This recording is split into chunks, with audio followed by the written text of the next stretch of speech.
purchase or refinance residential or investment property with perfect credit or challenged credit. As a direct lender, Pacific Northwest Mortgage provides the best speed and service available. Receive your loan approval in minutes instead of days. At Pacific Northwest Mortgage, our goal is your solution. Honesty, efficiency, and expertise. Achieve your highest financial dreams with Pacific Northwest Mortgage. Call 503-224-4564.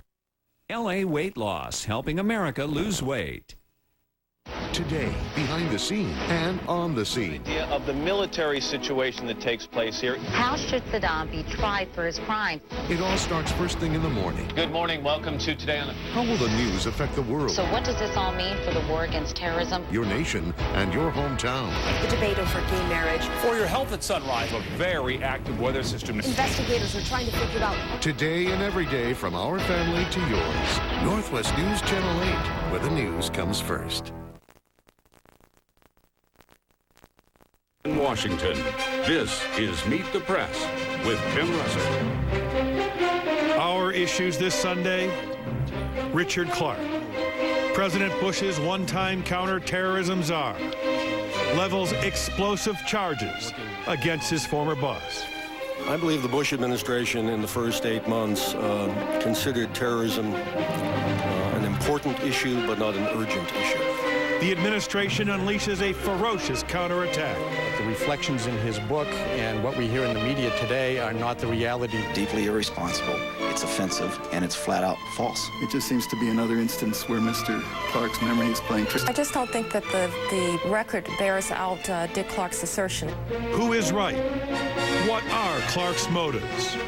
How will all this affect the race for the White House? With us, the author of Against All Enemies, Inside America's War on Terror, Richard A. Clark. Former counter-terrorist chief Richard Clark, the man at the center of a Washington firestorm, our guest for the full hour.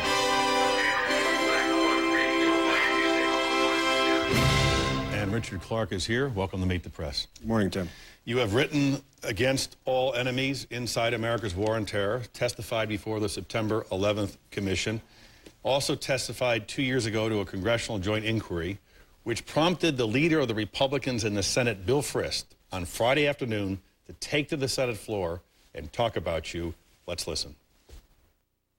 Mr. Clark has told two entirely different stories under oath. Two entirely different stories under oath. In July 2002, in front of the Congressional Joint Inquiry on the September the 11th attacks, Mr. Clark testified under oath that the administration actively sought to address the threat posed by al-Qaeda during its first 7 months in office. Madam President, it is one thing for Mr. Clark to dissemble in front of the media, in front of the press, but if he lied under oath to the United States Congress, it's a far, far more serious matter.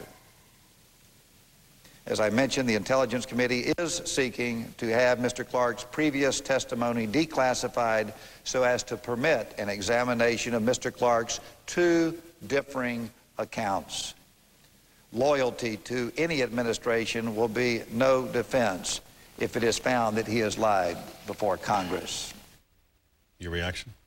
Well, I think that this is part of a general pattern that the White House and the Republican National Committee and the President's Re-election Committee are distributing talking points like that to senators and to press and to media, trying to make me the issue and trying to engage in character assassination. I'm not the issue.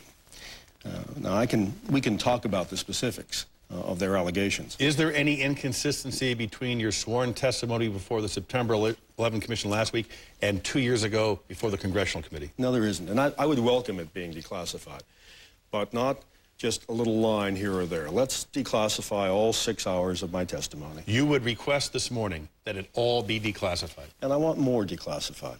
I want Dr. Rice's testimony before the 9/11 Commission declassified. And I want the thing that the 9/11 Commission talked about in its staff report this week declassified. Because there's been an issue about whether or not a strategy or a plan or something useful was given to Dr. Rice in early January. And she says it wasn't. So we now have the staff report of the 9/11 Commission. And it says, on January 25th, Clark forwarded his December strategy paper to the new National Security Advisor. And it proposed covert action to the Northern Alliance in Afghanistan, significantly increasing CIA funding, retaliating for the USS Cole, arming the Predator aircraft, going after terrorist fundraising. Now, Dr. Rice has characterized this as not a plan, not a strategy, not a series of decisions which could be made right away, but warmed over Clinton material. Let's declassify that memo I sent on January 25th. And let's declassify the National Security Directive that Dr. Rice's committee approved 9 months later on September 4th. And let's see if there's any difference between those two, because there isn't. And what we'll see when we declassify what they were given on January 25th and what they finally agreed to on September 4th is that they're basically the same thing. And they wasted months when we could have had some action. But to be clear, Mr. Clark, you would urge Congress, the intelligence committees, to declassify your sworn testimony before the congressional inquiry 2 years ago, as well as your testimony before the September 11th Commission. Yes, and those documents I just referred to, and Dr. Rice's testimony before the 9/11 Commission. Because the families, the victims' families, have no idea what Dr. Rice has said. They weren't in those closed hearings where she testified before the 9/11 Commission. They want to know. So let's take her testimony before the 9/11 Commission and make it part of the package of what gets declassified, along with the National Security Decision Directive of September 4th, and along with my memo of January 25th. In fact, Tim, let's go further. The White House is selectively now finding my emails, which I would have assumed were covered by some privacy regulations, and selectively leaking them to the press. Let's take all of my emails and all of the memos that I sent to the National Security Advisor and her deputy from January 20th to September 11th, and let's declassify all of it. As well as her responses? As well as her responses. As you know, the White House has been rather aggressive trying to undercut your credibility. They've released an email which says it's Richard Clark versus Richard Clark. This is now, last week on 60 Minutes. I find it outrageous that the president is running for re-election on the grounds that he's done such great things about terrorism. He ignored it. He ignored terrorism for months. I think he's done a terrible job on the war against terrorism. And the White House then says, then, and they referred to a background briefing you gave reporters, which has now been placed on the record. The Bush administration decided then, you know, in late January to do two things. One, vigorously pursue the existing policy, including all the lethal covert action findings. The second thing the administration decided to do is to initiate a process to look at those issues, which had been on the table for a couple of years, and get them decided. That process, which was initiated in the first week in February, decided in principle in the spring to add to the existing Clinton strategy to increase CIA resources, for example, for covert action fivefold to go after al-Qaeda. The principals met at the end of the summer of 2001, approved them in their first meeting, changed the strategy by authorizing the increase in funding fivefold, changing the policy on Pakistan, changing the policy on Uzbekistan, changing the policy on the Northern Alliance in Afghanistan, and then changed strategy for one of rollback with al-Qaeda over the course of the next 5 years, which had been, to a new strategy that called for the rapid elimination of al-Qaeda. There you are. And it's not inconsistent. Let me explain. I was asked by Condi Rice, by the White House press secretary, by the White House chief of staff, to give a press background. Why? Because Time magazine had come out, and this was a year after, almost a year after September 11th.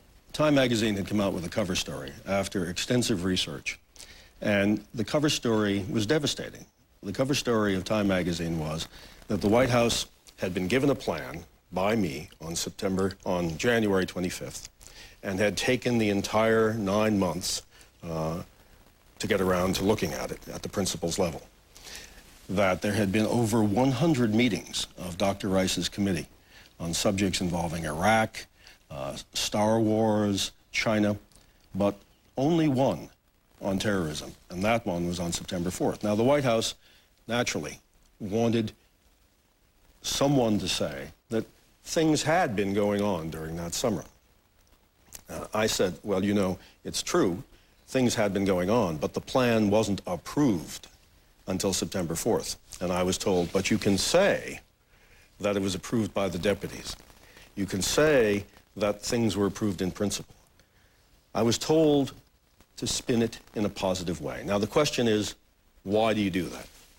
I thought Pat Buchanan, a conservative Republican, former White House aide, put it pretty well last night when he was asked the same question. He said, when you're in the White House, you may disagree with policy, but when you're asked to defend that policy, you defend it. If you're a special assistant to the president, as Pat Buchanan was, and as I was. I had a choice. I could have done what I was asked to do and defend them when they were being criticized for not having done enough before September 11th. Or I could have resigned. Why didn't I resign? Because I believed it was very, very important for the United States to develop a plan to secure its cyberspace from terrorism. When the president had asked me to do that, I did it. I didn't get it done until February of 2003. Here it is, the National Plan to Secure Cyberspace, which the president thanked me for effusively. I wouldn't have been able to do this important document if I had quit on the date that you suggest. And so there's no inconsistency. I said the things that I was told to say. They're true. We did consider these things, but no decisions were taken. And that's the point. It was an important issue for them, but not an urgent issue. They had 100 meetings before they got around to having one on terrorism. But if you were willing to go forward and, as you say, spin on behalf of the president, then why shouldn't people now think that this book is also spin? Why should people believe you? Because I have no obligation anymore to spin. When you're in the White House, you spin. And people have been doing a lot of that against me this week. You know, they're engaged in a campaign. People on the taxpayers' rolls, dozens of people on the taxpayers' rolls are engaged in a campaign to destroy me personally and professionally because I had the temerity to suggest that the American people should consider whether or not the president had done a good job on the war on terrorism. The issue is not me. The issue is the president's job on the role on terrorism. I think before 9/11, he himself said, if you look at what he said to Bob Woodward, he himself said before 9/11, this was not an urgent issue for me. I didn't feel a sense of urgency. He acknowledged bin Laden was not the focus of him or his national security team. So before 9/11, not his focus. After 9/11, I say by going into Iraq, he has really hurt the war on terrorism. Now, because I say that, the administration doesn't want to talk on the merits of that. They don't want to talk about the effect on the war on terrorism of our invasion of Iraq. And so instead, A, they try to do character assassination of me, but B, they try to punish me for having said it by going after my professional life, by going after me, to besmirching me. This is just not appropriate. And, you know, Tim, what I would like to do, beginning today, it's been going on for a week now, what I would like to do beginning today is let's raise the level of discourse. Let's get some civility back into this issue. And let's talk about the issues. Let's not talk about the personalities. I have great respect for Dr. Rice. People have been saying all week that, you know, I must have a grudge against Condi Rice. I've known Condi for a long time. I think she's a very, very good person. And I don't want this to be about personality. I want it to be about the issues, about the war in Iraq and its effect on the war on terror. You did tell Time magazine that the review that the administration did moved as fast as could be expected. I said it was the normal process for the consideration of issues. Now, it's not a normal issue, however. Every day, George Tenet was going in to see the president in the Oval Office, because George Tenet, the Director of Central Intelligence, now gives the president his daily briefing. And almost every day, the president was hearing from George Tenet that there's an impending al-Qaeda attack. As far back as February, George Tenet testified before the Congress that al-Qaeda was the major national security threat. And yet they have 100 meetings before they get around to dealing with it. On a scale of 1 to 10, how would you rate President Bush's performance on the war on terror prior to September 11th? Well, there wasn't any personal performance by the president prior to September 11th. Now, the only thing that I was ever able to detect that he did on the war on terrorism was after Tenet had been briefing him day after day after day after day about an al-Qaeda threat. The president said in May, well, let's get a strategy. That's the only thing I ever heard that he got involved in personally.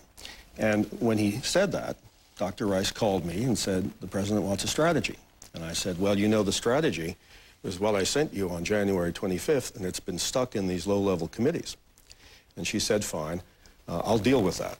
Well, she didn't deal with it until September. And interestingly enough, the president never said after that May conversation, where's the strategy? And again, if you go back to what the president himself says to Bob Woodward, he said, I knew there was a strategy in the works, but I didn't know how mature the plan was.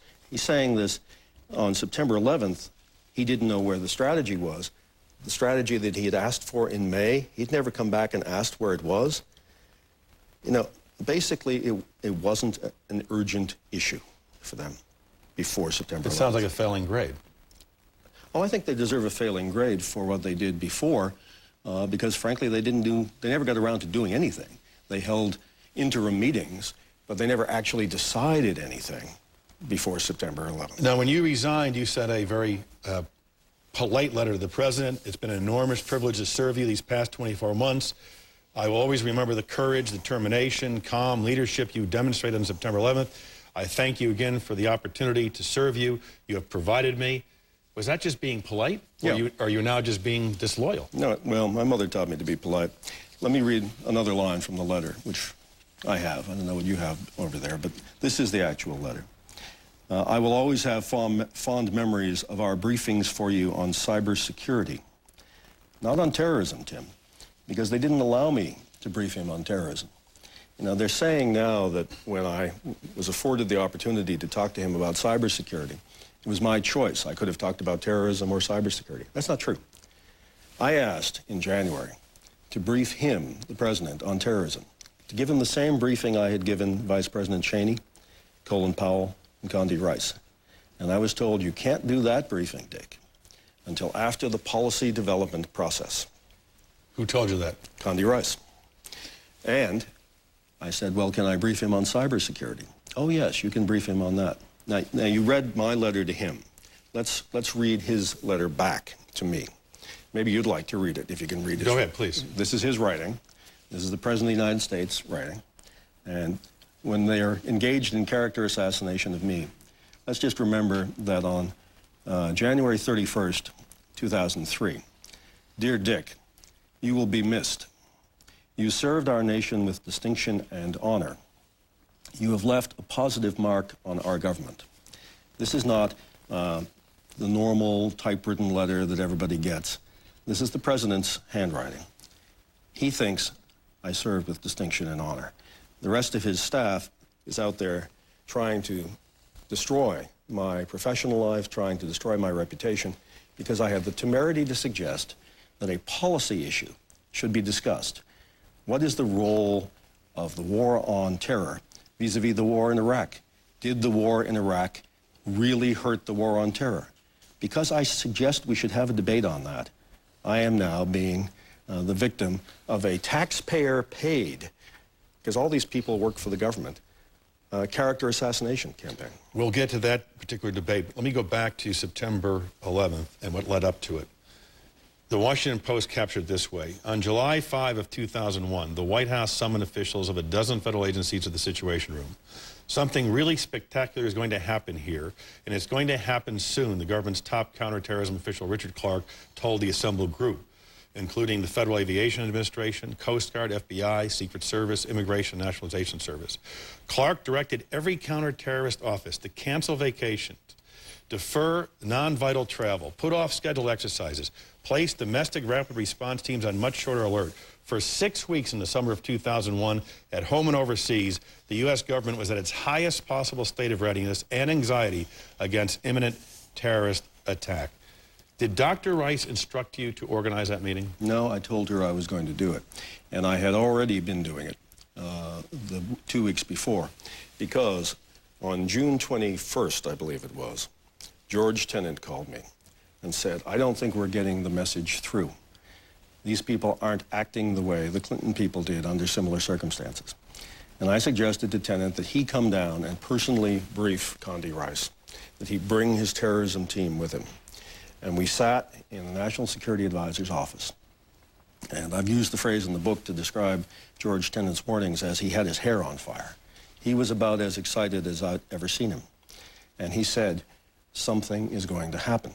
Now, when he said that in December 1999 to the National Security Advisor, at the time Sandy Berger then held daily meetings throughout December 1999 in the White House Situation Room with the FBI director, the Attorney General, the head of the CIA, the head of the Defense Department, and they shook out of their bureaucracies every last piece of information to prevent the attacks. And we did prevent the attacks in December 1999. Dr. Rice chose not to do that. Now, in retrospect, we now know that there was information in the FBI that hadn't bubbled to the top, that 2 of the hijackers were in the United States. If we had had that kind of process in the summer of 2001 that we had in December 99, where the National Security Advisor was every day in the White House asking the FBI director and the Attorney General and the Secretary of Defense, go back to your building, find out all that you can. If we'd done that in the summer of 2001, maybe the information that was in the FBI would have shaken loose. But you kept your guard up for 6 weeks, through the end of August.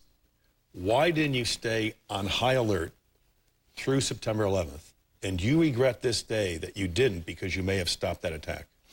We kept up the high alert for some facilities that could keep up the high alert. The Defense Department, the chairman of the Joint Chiefs and others, said that they were physically not capable of keeping the troops overseas, for example, on high alert any further, that they were exhausting the troops. And therefore they unilaterally came down off of alert.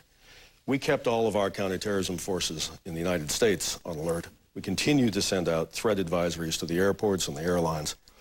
We continued to send out information to 18,000 state and local police departments and to Immigration and Customs and Secret Service and Coast Guard. You included the FAA, the Federal Aviation Administration. Was there any briefing at that time or around that time which suggested that al-Qaeda may hijack an airplane to be used in a terrorist attack? Apparently, the president got a briefing when he was on vacation in Texas. Apparently, the CIA gave him a paper that listed all of the things al-Qaeda could do. It didn't focus on a hijacking, but apparently it listed a hijacking as among the things that al-Qaeda could do, even though al-Qaeda had never done it before. But long before that August 6th briefing at the ranch in Texas, we had brought in the FAA, which under the presidential directive was in charge of airline security, and told them increase security in the United States on airlines at airports. Not because we had any intelligence that this was about to happen, but because it was a prudential thing to do, knowing that some unknown attack was coming. Dr. Rice has said that no one could have predicted the use of an airline hijacking for this kind of attack. Well, actually we did, beginning in 1996. As I describe in the book, at the Atlanta Olympics, the counterterrorism team from Washington, which I chaired, came down 3 months before the Atlanta Olympics and checked out the security. And we asked, what happens if someone hijacks a jet and flies it into the stadium? And no one had a plan for that. And so we quickly cobbled together a plan for that, using helicopters, no-fly zones, snipers, air defense radars.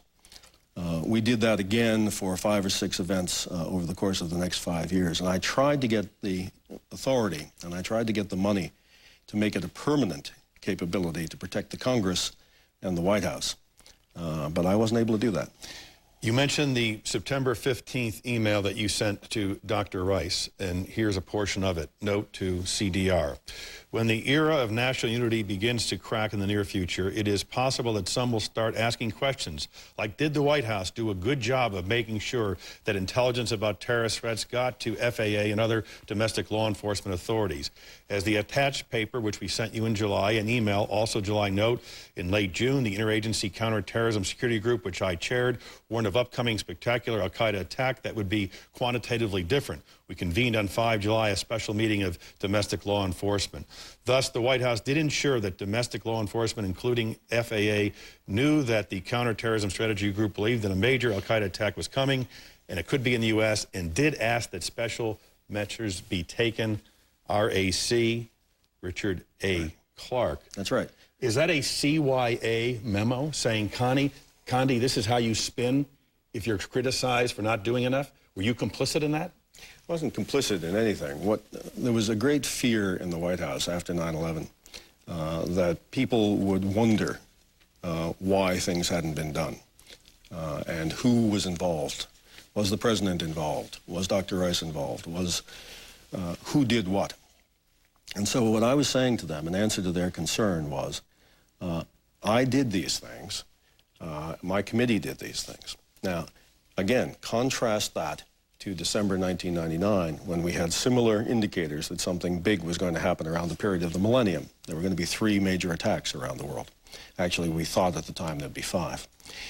And all of those kinds of things that I describe in that email that I did at my level in 2001, the National Security Advisor did at his level in December 1999. But you're saying the White House did this. You're suggesting, Condi, these are your talking points. This is your spin.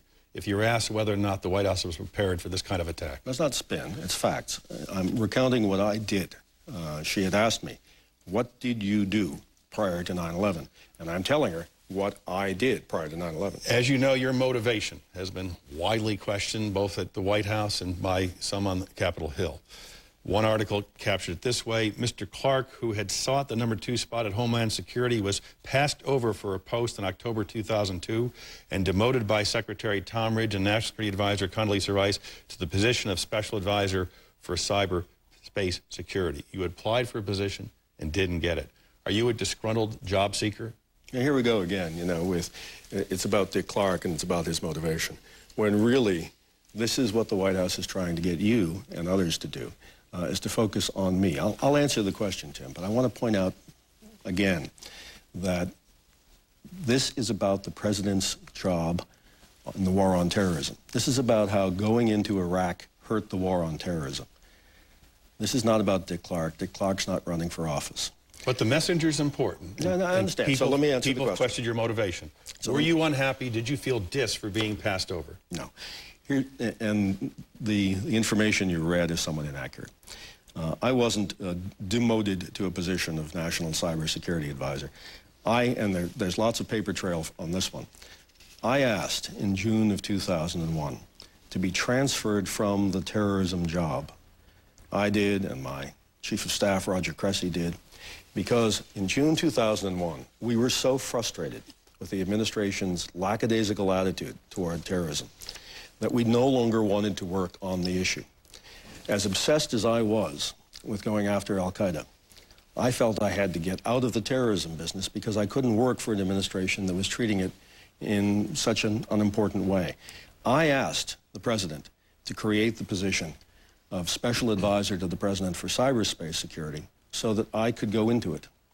I didn't consider it a demotion.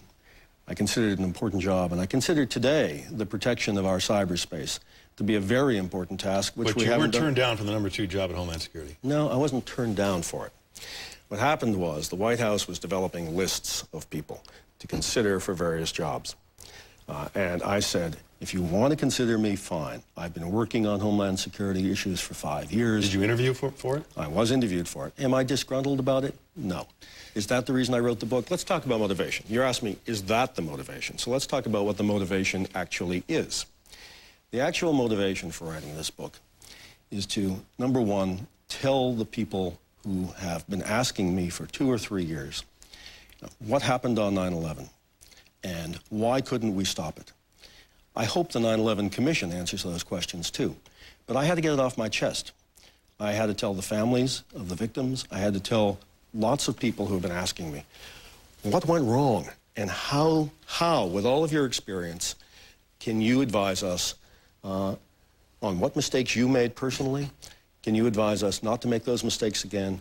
And with that experience, how do you advise us about structuring the government so that we can avoid this kind of thing in the future? I had to get it off my chest. That's the motivation.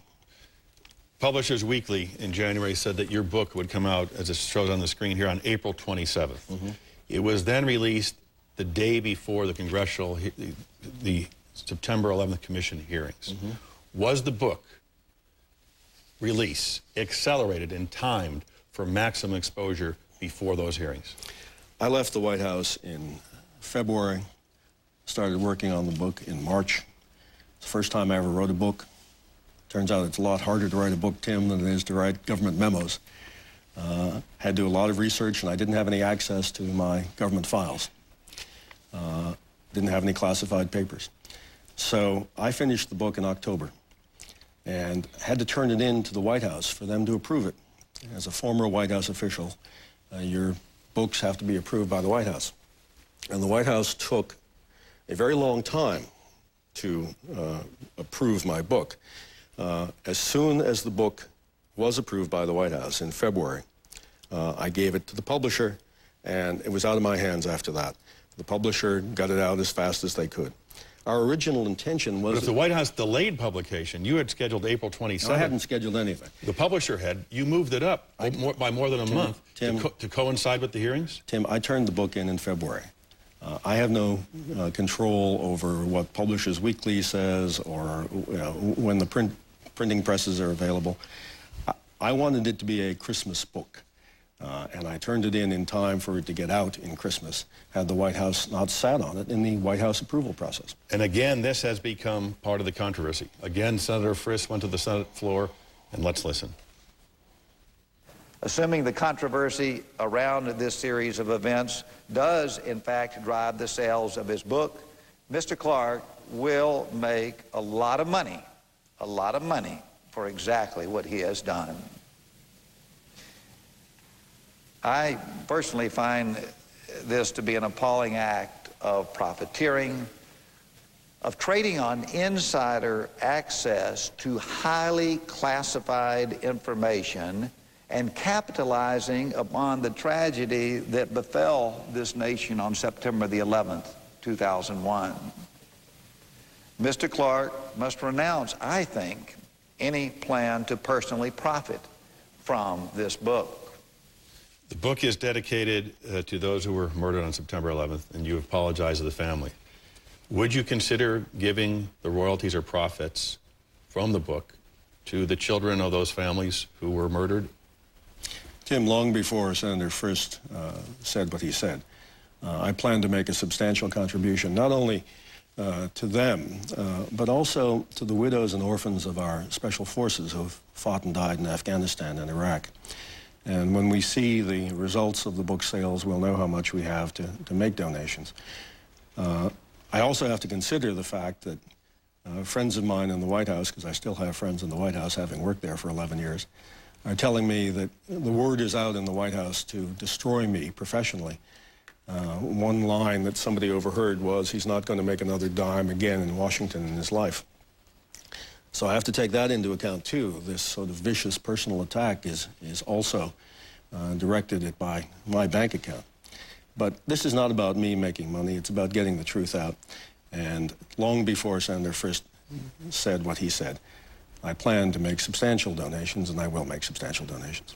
42 family members wrote an open letter, which is in the papers today, saying that the book is offensive and profiteering and maximizing book sales because of September 11th.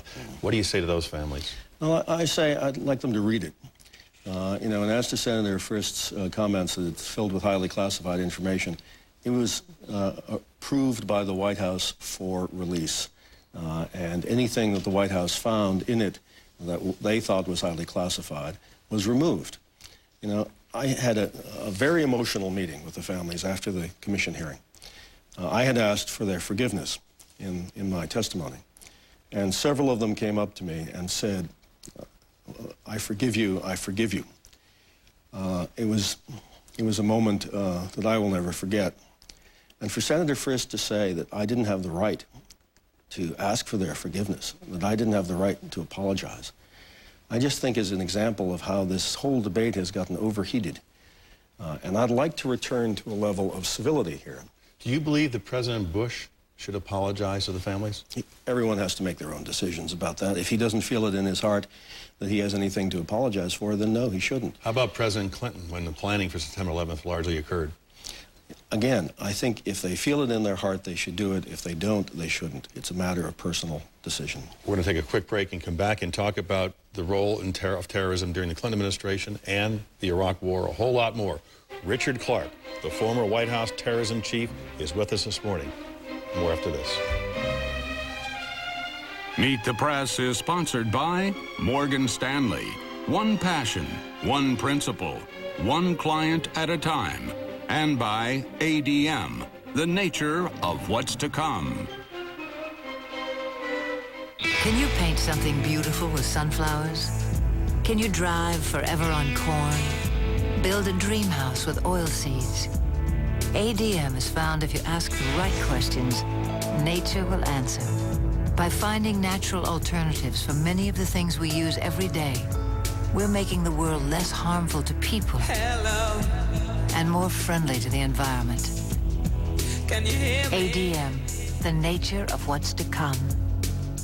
If you're a client of Morgan Stanley, we think it's important for you to understand exactly what you're investing in and how it fits in your overall financial plan, and that this is a conversation we should keep having over time.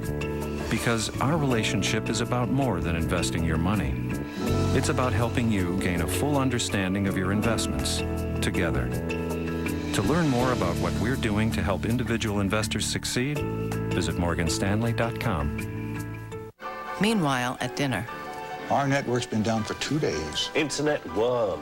Whoa. Our sales took a pounding. How did yours do? It hit our suppliers. You can never catch up. Oh, the twin brothers' doom and gloom.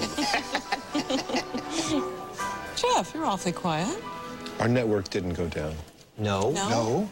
No. Then get the check. Keeping business up and running. This is the power of the network. Now. Imagine you had a great idea and shared it with the world. To make it a better place. To make it cleaner and quieter. To make people more comfortable, businesses more successful, and connect the world like never before. Would an idea that great ever fly? It will, and like nothing else. Boeing. I started with Walmart 18 years ago as an unloader and receiving. I started in the baby department, and I am a store manager today. Walmart is a career. It's not just a job. Good quality of life, good educational opportunities for my children. We never imagined that we would be doing what we're doing today. Now, our son John has started at Walmart. He wants to be a pharmacist. No one knows better than we do that he has a bright future. We truly are living the American dream. It's out there, and it's at Walmart. More with the man at the center of a storm here in Washington, Richard Clark, after the station break. Monday, does it pay to pollute? Can companies save hundreds of thousands by paying small fines rather than following the law in the first place? A fleecing of America. NBC Nightly News, Monday. Wednesday, when history is made. Are you watching this? The cameras are there for every moment. All new West Wing, NBC Wednesday. In the next 2 years, a voluntary drug benefit will be added to Medicare. What does it mean for you? Lower drug costs with a discount card that reduces prices 10 to 25%. But that's just the beginning. When the law is fully implemented, the typical senior without drug coverage could have their out-of-pocket costs reduced by 50% or more. Lower-income seniors won't pay more than $5 for a prescription. And all seniors will have peace of mind, knowing their catastrophic drug costs will be covered. Learn more today. Call 1-800-MEDICARE. The design is simply elegant. It takes performance to a new level. Customized just for me. Quicker. Simple. Personal. Faster. Relevant. What will you say? KGW.com. Now even better than before. We are back with former White House counterterrorism chief and author of Against All Enemies, Inside America's War on Terror, Richard Clarke. Vice President Cheney also offered some comments about your performance during the Clinton administration, and here's what he said. The other thing I would say about Dick Clark is that he was here throughout those 8 years, going back to '93, and the first attack on the World Trade Center, in '98 when the embassies were hit in East Africa, in 2000 when the U.S. coal was hit. And the question that ought to be asked is, what were they doing in those days when he was in charge of counterterrorism efforts? The Washington Post did an analysis of the September 11th Commission reports, your book and testimony and everyone else's, and concluded an analysis piece, Bush Clinton varied little on terrorism. Would you concur with that? No, not really. Let's answer Dick Cheney's question. What was the Clinton administration doing, and what did it fail to do? Because it failed to do some things. 35 Americans, over the course of 8 years, 35 Americans were killed by al-Qaeda during the Clinton years. And as a result of those 35 deaths, President Clinton ordered the assassination of Osama bin Laden, breaking with years of tradition and precedent, and the assassination of his deputies by CIA. He fired cruise missiles into a base where he thought bin Laden was going to be. He launched a series of diplomatic, intelligence, law enforcement, military steps against al-Qaeda. What he failed to do was to take all of the camps in Afghanistan where these terrorists were being trained on a conveyor belt that was turning out thousands of people and sending them overseas. What he failed to do was to eliminate them, just to bomb them. Now, there were lots of other things going on in the world, and to be fair, he had the Middle East peace process close to an agreement. He was bombing in Serbia, he was bombing in Iraq. In retrospect, with 20/20 hindsight, people now understand that he should have bombed the camps. I said so at the time. In '96, when Osama left Sudan, stopped and refueled in the country of Qatar to go to Afghanistan, there were also discussions at that time, according to President Clinton, to turn Osama over to the Saudis, or perhaps some others suggested snatching Osama at refueling. Should we have done that? Well, if the CIA had been capable of doing it, we would have. We began looking with the CIA and Delta Force at options to snatch bin Laden in 1996, 1997, 1998. But they were unable to do so. And this is one of the things I talk about in the book, the need to strengthen our intelligence and military capability so that we can do things like that. What else did Clinton do, however? We had Iraqi-sponsored terrorism against the United States. He used military force, and they stopped. We had Iranian-sponsored terrorism against the United States. He used covert action against them, and they stopped. We had al-Qaeda attempts to blow up things in the United States during the Millennium period, attempts to blow up embassies around the world, attempts to take over Bosnia during the jihad in Bosnia. And all of those attempts were thwarted. Now, that doesn't mean that he did everything he should have done. But the President of the United States was active on these issues in the Clinton administration. The President of the United States was not active on these issues prior to 9/11 in the Bush administration. Some critics have said, Mr. Clarke, that you're much more forgiving and tolerant of President Clinton than you have been of President Bush. Charles Krauthammer wrote this essay. In March of 2002, a frontline interviewer asked Clarke whether failing to blow up camps and take out the Afghan sanctuary was a pretty basic mistake. Clarke's answer is unbelievable. I'm not prepared to call it a mistake. It was a judgment made by people who had to take into account a lot of other issues.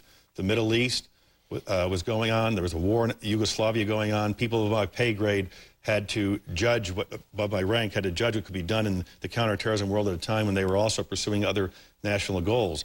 This is significant for two reasons. First, if Clarke of 2002 is telling the truth, then the Clarke of this week, the one who told the September 11th Commission under oath that fighting terrorism in general and fighting al-Qaeda in particular were an extraordinary high priority in the Clinton administration, certainly there was no higher priority, is a liar. Second, he becomes not just a perjurer, but a partisan perjurer. He savages President Bush for not having made al-Qaeda his top national security priority, but he refuses even to call a mistake Clinton's staggering dereliction in putting Yasser Arafat in Yugoslavia above fighting al-Qaeda. And also, with the USS Cole was bombed, there's a riveting scene in your book with Mike Sheehan from the State Department who screamed out, "What's it going to take, Dick? Who the expletive do they think attacked the Cole? Expletive Martians, the Pentagon brass won't let Delta go in there. Hell, they won't even let the Air Force carpet bomb the place. Does al-Qaeda have to attack the Pentagon to get their attention? President Clinton did not bomb the al-Qaeda camps that you wanted, destroy them, did not respond after the Cole was attacked, 17 sailors killed. Right. And yet you're saying that he was more aggressive than President Bush? Well, he did something, and President Bush did nothing prior to September 11th, so yeah. But let's talk about the Cole. The Cole was attacked in October of 2000. President Bush was running for office. He never mentioned it. Vice President Gore was running for office. He never mentioned it. The media hardly touched it. What were they focused on? They were focused on the election, and they were focused on the Middle East peace process. I thought it was a mistake, and the very fact that I quote Mike Sheehan in the book as saying that, I think is indicative of how he felt and how I felt. If I didn't think it was a mistake, that wouldn't be in the book. The facts have come out, the facts have come out before the 9/11 Commission, that the FBI and the CIA refused to say who did it in October of 2000. And the president was therefore faced with the problem, can I go ahead and bomb somebody in retaliation for the attack on the Cole when my CIA director and my FBI director won't say who did it? Now, this is the same president who, when he bombed Afghanistan, when he bombed al-Qaeda camps, because George Tenet and I and Sandy Berger recommended he do it in order to get bin Laden and the leadership team where we thought they were going to be meeting. The reaction he faced to that was the so-called wag the dog phenomenon. No one in the media, Tim, no one in the media, no one in the Congress said, oh, that's a great thing that you're retaliating for the attack on the United States. They said, this is all about Monica Lewinsky, and this is all about your political problems. So now the same president who had that experience last time he fired cruise missiles at bin Laden wants to fire cruise missiles at bin Laden, but he's got a CIA director and an FBI director who won't say bin Laden did it, Mr. President. I would still have done it. I recommended doing it. Do I think it was a mistake that we didn't do it? Yes. But let's understand the context. Let me turn to Iraq. And this is what you told the September 11th Commission on Wednesday. By invading Iraq, the President of the United States has greatly undermined the war on terrorism. And in your book, you write this. From within the White House, a decision had been made that in 2002 congressional elections and the 2004 re-election, the Republicans would wrap themselves in the flag, saying a vote for them was a vote against terrorists. Run on the war was the direction in 2002. Then Karl Rove meant the war on terror, but they also had in mind another war that they would gin up. You are saying that President George W. Bush ginned up the war in Iraq for political reasons. Oh, no, I'm not. Oh, no, I'm not. Don't put words in my mouth. What are you saying? In the book. Read the book. What I'm saying is that when it was clear within the White House that the president intended to fight this war on Iraq, his political advisors sought to capitalize on it, just as his political advisors are seeking to capitalize on 9/11 by the ads that they're running. Did you speak out against the war inside the government? I had spoken out against the notion of bombing Iraq immediately after September 11th. And the Defense Department, Deputy Secretary, the Secretary, talked to my bosses in the White House and indicated how unhappy they were with my attitude on Iraq. And as I say, I had asked to go and become cyberspace security advisor, so I did. And I wasn't asked about foreign policy in that role. But when I had spoken out, when I said invading Iraq after 9/11 is like invading Mexico after Pearl Harbor, that didn't go over well. And I was very quickly sidelined as someone whose opinions were going to be taken into account. Why do you think the Iraq War has undermined the war on terrorism? Well, I think it's obvious, but there are three major reasons. Who are we fighting in the war on terrorism? We're fighting Islamic radicals. And they are drawing people from the youth of the Islamic world into hating us. Now, after September 11th, people in the Islamic world said, wait a minute, maybe we've gone too far here. Maybe this Islamic movement, this radical movement, has to be suppressed. And we had a moment, we had a window of opportunity where we could change the ideology in the Islamic world. Instead, We've inflamed the ideology. We've played right into the hands of al-Qaeda and others. We've done what Osama bin Laden said we would do. 90% of the Islamic people in Morocco, Jordan, Turkey, Egypt, allied countries to the United States, 90% in polls taken last month hate the United States. It's very hard when that's the game, where 90% of the Arab people hate us. It's very hard for us to win the battle of ideas. We can arrest them, we can kill them, but as Don Rumsfeld said in the memo that leaked from the Pentagon, I'm afraid that they're generating more ideological radicals against us than we are arresting them and killing them. They're producing more faster than we are. The President of Egypt said, if you invade Iraq, you will create 100 bin Ladens. He lives in the Arab world. He knows. It's turned out to be true. It is now much more difficult for us to win the battle of ideas as well as arresting and killing them. And we're going to face a second generation of al-Qaeda. We're going to catch bin Laden. I have no doubt about that. In the next few months, he'll be found dead or alive. But it's 2 years too late. Because during those 2 years, al-Qaeda has morphed into a Hydra-headed organization, independent cells like the organization that did the attack in Madrid. And that's the second reason. The attack in Madrid showed the vulnerabilities of the rails in Spain. We have all sorts of vulnerabilities in our country, chemical plants, railroads. We've done a very good job on passenger aircraft now.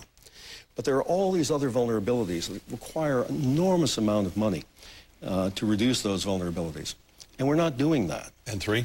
And three is that we actually diverted military resources and intelligence resources from Afghanistan and from the hunt for bin Laden to the war in Iraq. But Saddam is gone, and that's a good thing. Saddam's gone is a good thing. If Fidel were gone, it would be a good thing. If Kim Il-sung were gone, it would be a good thing. And our military, let's just make clear, our military performed admirably, and they are heroes. But what price are we paying for this war in Iraq? We have to take another quick break. We'll be right back with Richard Clark after this. If a relaxing moment turns into the right moment, will you be ready? Introducing Cialis, the first tablet for erectile dysfunction that gives you up to 36 hours to choose the moment that's right for you and your partner. New Cialis goes to work fast and can work for up to 36 hours. Cialis is not for everyone. If you take nitrates for chest pain or certain alpha blockers for prostate problems or high blood pressure, do not take Cialis. Such combinations could cause a sudden unsafe drop in blood pressure. Don't drink alcohol in excess with Cialis. The most common side effects were headache, upset stomach, delayed backache, or muscle ache. Erections lasting longer than 4 hours, though rare, require immediate medical help. Discuss your health status with your doctor to ensure Cialis is right for you and you are healthy enough for sexual activity. Ask your doctor if a free sample of prescription Cialis is right for you. 36-hour Cialis. When the moment is right, will you be ready? Spin, spin, spin the globe. It's your turn to spin the globe. All around the world, Siemens is energizing the cities and towns we live in. We engineer new ways to efficiently generate, distribute, and use power. And by providing energy to people everywhere, we're giving them the power to live better. Spin, spin, spin the globe. It's your turn to spin the globe. Those college funds are shaping up nicely, so it's good news. Thank you, Brad. It's my job.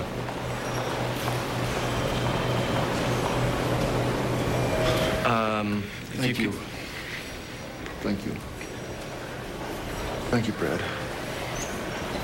Okay. At A.G. Edwards, our financial consultants are free to do whatever's right for their clients.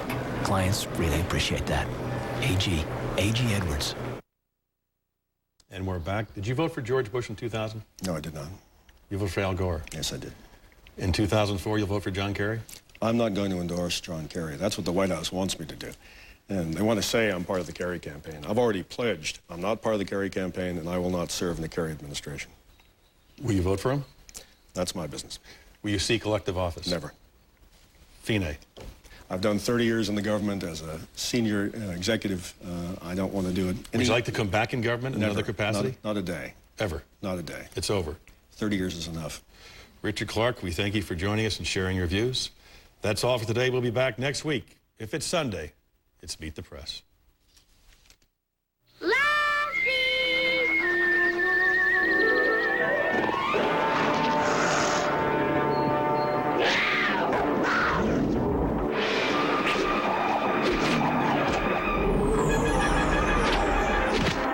Never underestimate the value of a superior security system. Security technologies from GE. Advanced security for home, business, and government worldwide. GE. Imagination at work. So you're telling me we can get 8 million L-28s at 6 1/4, and by the 10th? It's covered. And we can move them all from South China to LA for distribution by the 1st of next month. Ocean freight, all set? And no customs hassles. None, right? They'll be cleared. The supply chain experts at UPS will help you keep the promises you make. Cross your heart? Your supply chain synchronized. UPS, what can Brown do for you? She's called her deepness because no woman has spent more time underwater studying marine ecosystems. There's a symphony of life down there, but there are energy resources too. And Kerr-McGee leads the way. With new SPAR technology that can float in, recover resources, then sail away. Energy our country needs. With care our oceans deserve. Nobody rules and respects the deep water like the explorers of Kerr-McGee.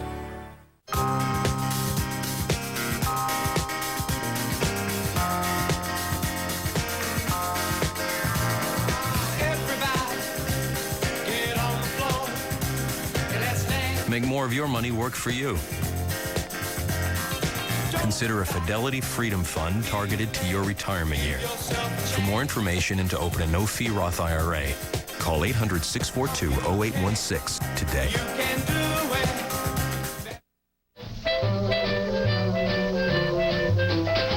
Blue skies smiling at me, nothing but blue skies. HP Services and Technology help the world's great companies face, manage, and love change. Singing a song, nothing but bluebirds. HP. Invent.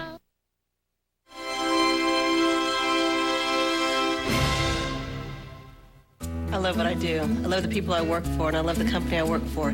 I've had some great mentors in the past. I had one general manager that was just real significant in my career, making sure that I finished college and went on to do more. I started off as a part-time cashier at a Sam's Club, and now I'm the vice president over the stationery department at Walmart. There's so much at Walmart that you can do. I want to continue my career, and I want to continue growing. It started out as a job for me, but it ended up being an amazing career. My name is Teresa, and I've been with Walmart for 18 years. Why AT&T Wireless? It's what Sam did. And why did Sam? It's what Earl did. And Earl? Right, but comparing high-speed wireless data networks, Sprint covers 25 million more people than AT&T Wireless in places we do business. Anyone consider this? 25 million people convince me. And them too. Get better high-speed data coverage. Get the facts at Sprint.com. One Sprint, many solutions.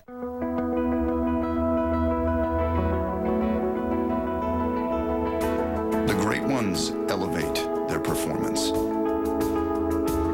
On the biggest stages, with the highest stakes, they're able to summon something extra, and by sheer will, produce wonders. As a global energy leader, expect big things from ConocoPhillips, and watch our performance elevate. It started in Brooklyn 154 years ago, an original American company. Pfizer was there in World War II with a breakthrough in penicillin production when no one else could make enough penicillin for our soldiers. Today, Pfizer is still discovering and developing new medicines to treat diabetes, manage depression, and ease arthritis pain. Meeting humanity's greatest challenges. That's the heritage of an original American company called Pfizer. Let's face it, there are a lot of bad drivers out there. You can't change their driving, but you can learn to avoid them. That's why at Liberty Mutual, we teach something called decision driving and offer the latest auto safety advice to keep the road safer and keep premiums down. Liberty Mutual. It's more than insurance. It's insurance in action. Looks like we've got some work to do. In the next 2 years, a voluntary drug benefit will be added to Medicare. What does it mean for you? Lower drug costs with a discount card that reduces prices 10 to 25%. But that's just the beginning. When the law is fully implemented, the typical senior without drug coverage could have their out-of-pocket costs reduced by 50% or more. Lower-income seniors won't pay more than $5 for a prescription. And all seniors will have peace of mind, knowing their catastrophic drug costs will be covered. Learn more today. Call 1-800-MEDICARE. For 35 years, John Kerry's fought for his country. We need to get some things done in this country. Affordable health care, rolling back tax cuts for the wealthy, really investing in our kids. That's why I'm running for president. John Kerry, the military experience to defend America, a new plan to create jobs and put our economy back on track. I'm John Kerry, and I approved this message because it's time to put opportunity in the hands of all Americans. John Kerry, a new direction for America. You have a choice at 10. A 30-minute newscast. Your 30-minute option at 10. Northwest News Channel 8 on PAX, where the news comes first. Turn to Kelly Love on Northwest News.